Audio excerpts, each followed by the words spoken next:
so this is the world that you're in. You're somewhere, because you have to be somewhere. Now, you might not know where that is, which means that the somewhere that you are is chaotic, in which case you need to go over your past in great detail and figure out where you are. It's like you're lost, right? You're lost, and the problem with being lost is when you're lost, you don't know where to go, and the problem with not knowing where to go is there's a million places that you could go, and a million places is too many places for you to go without dying. So being lost is not good. So you need to know where you are. One of the things that we built online, my partners and I, is this program called Past Authoring that helps people lay out the narrative of their past, to identify, to break their life down into 6 stages, epochs we call them, and then to identify the emotionally significant moments in each epoch and to write them out. What happened negatively, what happened positively, what the consequences were, what you derived from it, perhaps what you could have done differently, perhaps what you learned from it, all of that, so that you can narrow in, zero in on determining precisely where it is that you are right now. And people are often loath to do that because they actually don't want to know, because they'd rather be spread out in a sort of half-blind manner in the fog, hoping that the place that they're at is better than it really is, and deluding themselves by remaining vague, than to figure out, I'm right here, right now, with these specific problems. But it's actually better to do that, because if you have a set of specific problems, and you've really narrowed them down, and really specified them, then you can probably start fixing them, and you can start fixing them in micro ways, bit by bit. But there's no way you can do that without knowing where you are. It's impossible. And you can kind of tell if you don't know where you are. It's quite straightforward.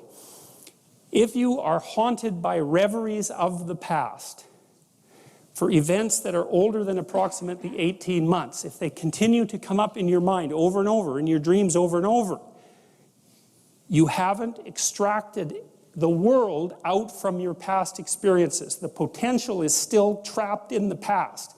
And to confront the potential means to confront the dragon of the past.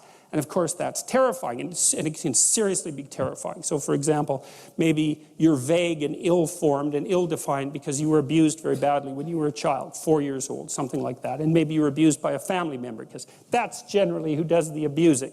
And so that just makes it worse. And then what that means is that you've got you've had an implicit encounter with malevolent evil. No, you've had a direct encounter with malevolent evil, but you have an implicit hypothesis of malevolent evil that's plaguing you. It's still there. It's trapped in the memories, right? It's trapped in the representational structure. And as an adult, you're now faced with the necessity of articulating that fully before you have any chance whatsoever of freeing yourself from it. And so that's no joke. Lots of times people have to go into the past. That's what the psychoanalysts do, and say, look, here is something came along and just bloody well knocked me over. And it isn't even that I repressed it, which I think was, well, we won't talk about Freud's errors because Freud was a genius, so we'll just leave him alone. But sometimes it's not repression, it's just that terrible things happen to people at such a young age that there isn't a bloody chance in hell that they can figure out why they happened or what to do with them or what they mean. And then you can carry that with you, and you carry it with you.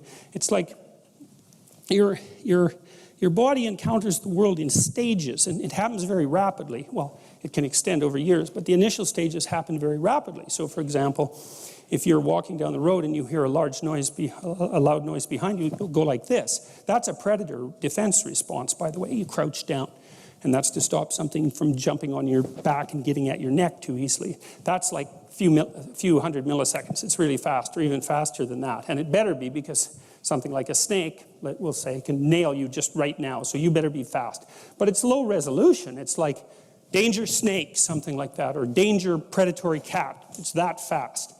And then you can unravel that and categorize it, but that takes time.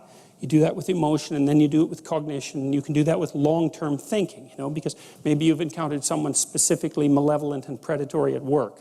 That happens to people a lot, who's operating as a destructive bully and who seems to have no positive function whatsoever and is only living that out. And then you don't know what to do about it. So you're in prey mode, I don't mean this kind of mode, although that would help too.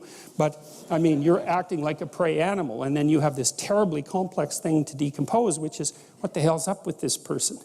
Why are they making my life miserable? What is it about me that allows them to make my life miserable? That's a nasty little road to walk down. And you're stuck with having to decompose it.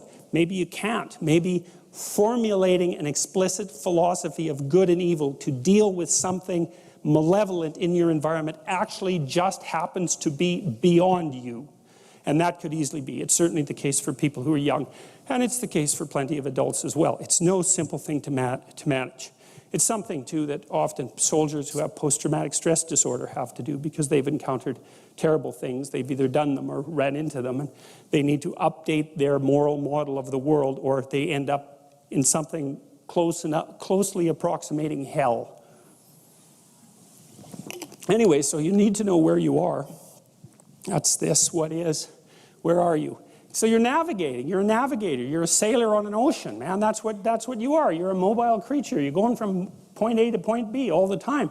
You're not sitting there glued to a rock like some brainless, sea creature. There's a funny little creature called a hydra, very simple little creature.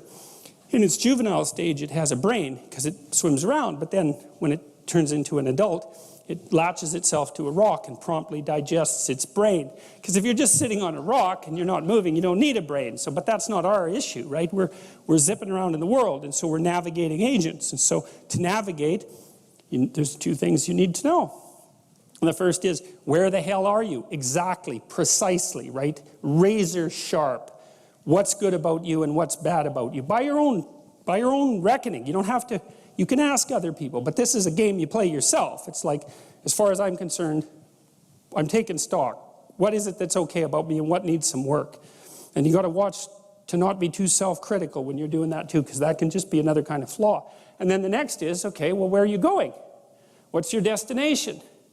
Well, and that's what the frame is. Now, you could do that in a very sophisticated way.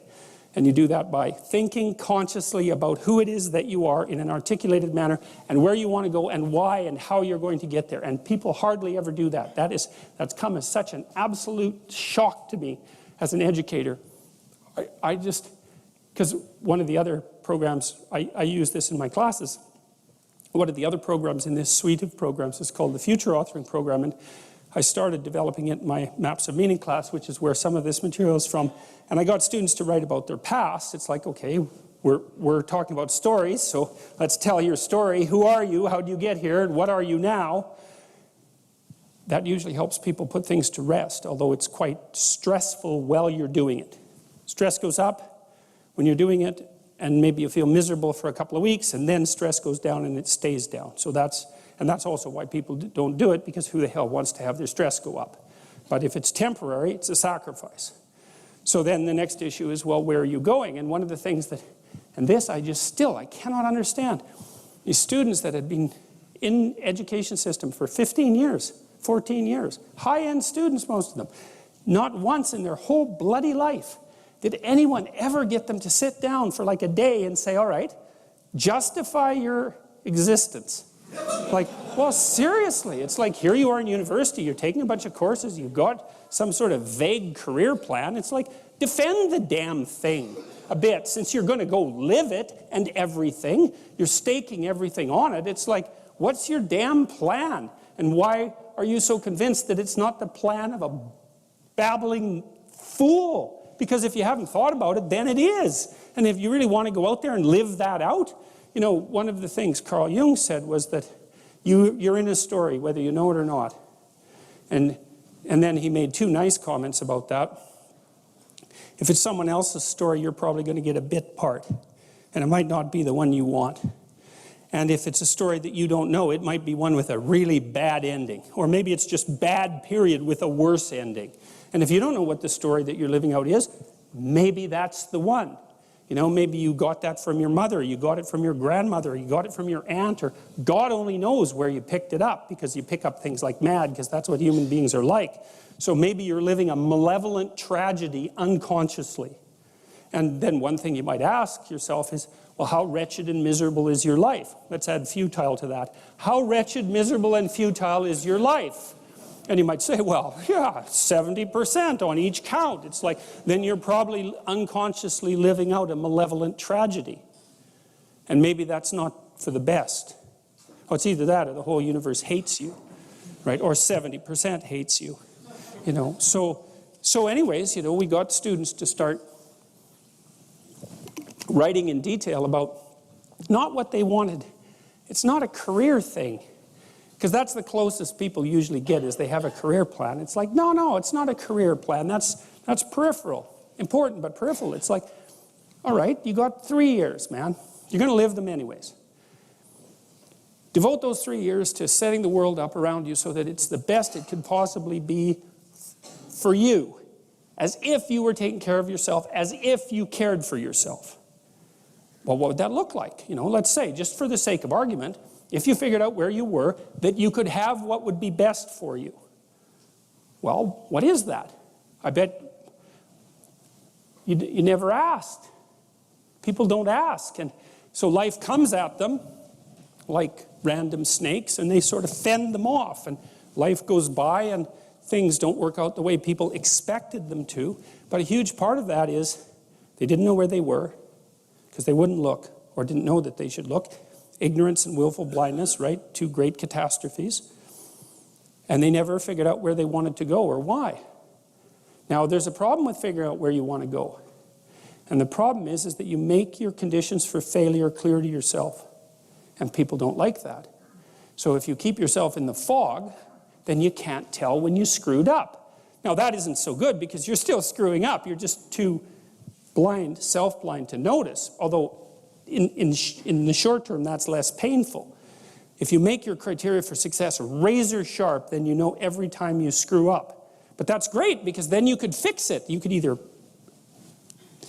repair the behavioral inadequacy or the conceptual inadequacy that you're using as a tool in that situation, or maybe you could adjust your damn plan. Either way, you can fix it.